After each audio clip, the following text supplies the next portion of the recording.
Social മീഡിയയുടെ ഈ കാലത്ത് സത്യം ചെരിപ്പിടുമ്പോഴേക്കും നുണ ലോകം ചുറ്റിവരുമെന്ന് പറയുന്നത് എത്ര ശരിയാണെന്ന് തെളിയിക്കുന്നതാണ് കഴിഞ്ഞ കുറച്ചു ദിവസങ്ങളായി നാം കേരളത്തിൽ കണ്ടുകൊണ്ടിരിക്കുന്നത്. പ്രതിപക്ഷ നേതാവ് വി.ഡി. സതീശനെ വ്യക്തിഹത്യ ചെയ്യാൻ ഇടതുപക്ഷ സൈബർ പോരാളികൾ പടച്ചുവിട്ട ഒരു വീഡിയോയും അതിന് പിന്നിലെ യാഥാർത്ഥ്യവുമാണ് ഇപ്പോൾ ചർച്ചയായി മാറുന്നത്. ഒരു സ്ഥാനാർത്ഥി സംഗമത്തിനിടെ മഹിളാ കോൺഗ്രസ് നേതാവ് റംലത്ത് നൽകിയ ഒരു കഷ്ണം കടലാസ് അദ്ദേഹം കീറിയെറിഞ്ഞു എന്നതാണ് വലിയ അപരാധമായി CPM കേന്ദ്രങ്ങൾ ഇപ്പോൾ പ്രചരിപ്പിച്ചത്. എന്നാൽ ഈ വിവാദങ്ങളുടെ മുനയൊടിക്കുന്ന മറുപടിയുമായി ആ കുറിപ്പ് നൽകിയ റംലത്ത് തന്നെ രംഗത്തെത്തിയതോടെ സൈബർ സഖാക്കളുടെ ക്യാപ്സൂൾ ഫാക്ടറിക്ക് വീണ്ടും പൂട്ടുവീണിരിക്കുകയാണ്. യഥാർത്ഥത്തിൽ അവിടെ എന്താണ് സംഭവിച്ചത്? ഒരു ജനനേതാവ് എന്ന നിലയിൽ തന്നിലേക്ക് എത്തുന്ന ഓരോ കുറിപ്പിനും പരാതിക്കും അദ്ദേഹം എത്രത്തോളം ഗൗരവം നൽകുന്നു എന്നതിന്റെ തെളിവ് കൂടിയാണ് ആ ദൃശ്യങ്ങൾ. തന്റെ പ്രദേശത്തെ അതീവ ഗൗരവമുള്ള മറ്റാരും കാണാൻ പാടില്ലാത്ത ഒരു സ്വകാര്യ നിർദ്ദേശമാണ് റംലത്ത് ഒരു തുണ്ടു പേപ്പറിൽ എഴുതി അദ്ദേഹത്തിന് നൽകിയത്. അത് വായിച്ച് ബോധ്യപ്പെട്ട വി.ഡി. സതീശൻ ആ വിവരം മറ്റാരുടെയും കൈകളിൽ എത്താതിരിക്കാനും ആ സ്ത്രീയുടെ സ്വകാര്യത സംരക്ഷിക്കാനും വേണ്ടിയാണ് അത് നശിപ്പിച്ചു കളഞ്ഞത്. 25 വർഷമായി ജനപ്രതിനിധിയായി ഇരിക്കുന്ന കേരളത്തിന്റെ ഭരണ പ്രതിപക്ഷ രാഷ്ട്രീയത്തെ വിരൽത്തുമ്പിൽ നിർത്തുന്ന വി.ഡി. സതീശന് ഒരു നിവേദനവും ഒരു സ്വകാര്യ കുറിപ്പും തമ്മിലുള്ള വ്യത്യാസം ആരും പഠിപ്പിച്ചു കൊടുക്കേണ്ടതല്ല. എന്നാൽ ഈ ദൃശ്യങ്ങളെ അടർത്തിയെടുത്ത് വി.ഡി. സതീശൻ സ്ത്രീ വിരുദ്ധനാണ് എന്നും പ്രവർത്തകരെ അപമാനിക്കുന്നു എന്നുമാണ് വരുത്തി തീർക്കാൻ AKG സെന്ററിലെ സൈബർ പോരാളികൾ കിട്ടിയ ആവേശം.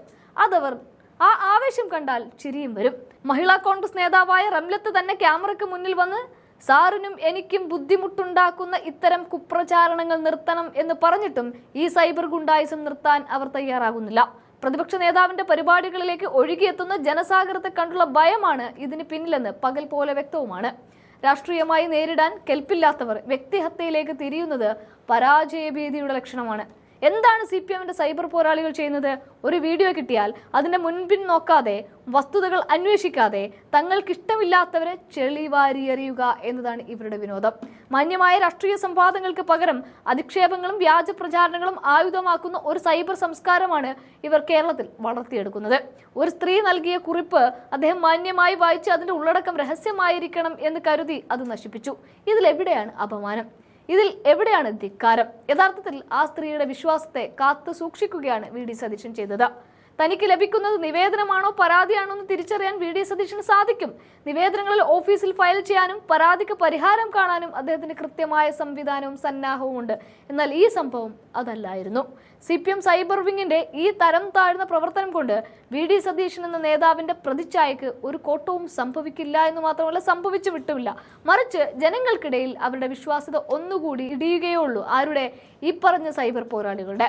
അസത്യം എത്ര ഉച്ചത്തിൽ വിളിച്ചു പറഞ്ഞാലും സത്യം പുറത്തു വരുമെന്ന് റംലത്ത് അവരുടെ വാക്കുകളിലൂടെ ഒരിക്കൽ കൂടി തെളിയിച്ചിരിക്കുകയാണ്. എന്താണെങ്കിലും ഇടതുപക്ഷ ഹാൻഡിലുകൾ പ്രചരിപ്പിക്കുന്ന ഇത്തരം കട്ട് ആൻഡ് പേസ്റ്റ് രാഷ്ട്രീയത്തെ നാം കരുതിയിരിക്കണമെന്ന് മാത്രമേ പറയാനുള്ളൂ.